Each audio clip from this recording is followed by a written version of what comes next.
There was also a Hindu who threw a stone at Abu Sufyan and said that now go and clear your sins that you did before you brought Islam. After all this army also became stable in its place. So seeing this, Khalid bin Walid again reached with his army to help the right side, full speed left side. And then he also took this army back and took the war back to where it started. And then after a little while, the Roman army went back to their camps without gaining anything. In the third year of Yarmouk, the Roman Empire attacked the Muslims again. And again, after a little war, the right side of the Muslims started to move back again.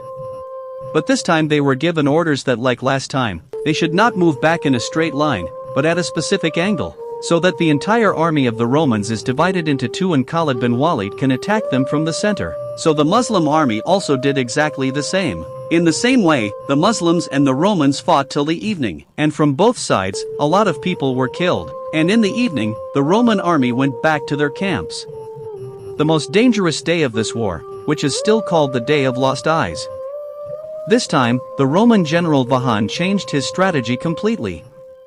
And in the morning, he ordered his left side army to attack the Muslims.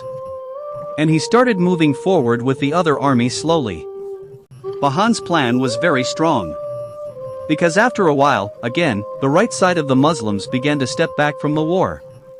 Khalid bin Walid saw this and ordered Abu Ubaidah and Yazid to stay here and attack the Roman army.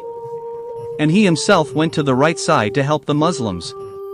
Abu Ubaidah and his army went ahead and kept the Roman Empire for a long time. And for a long time, the war continued like this. Finally, the Roman general advanced his archers.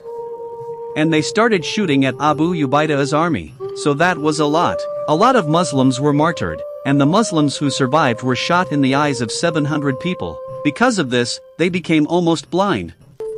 Because of this, the army of Abu Ubaidah gradually began to retreat. On the fourth day, for the first time, the right and left armies of the Muslims retreated so much that both the armies reached their camps. And there, once again, the women left their camps, picked up the sword and started fighting against the Roman Empire. And the rest of the women started throwing stones at the Muslims again, so that their Arabs could be amazed. In this battle of Yarmouk, the role of the Muslims in this war, later a Muslim soldier also said that on that day, on the day of Yarmouk, we did not fear so much from the Roman Empire's army as much as we feared from the words and stones of these women. In the same way, the army of the Muslims, even after being much smaller than the Roman Empire, stood strong in their place. On which the Roman soldiers were also surprised that even after being so much stronger than them, why were they not able to get rid of them?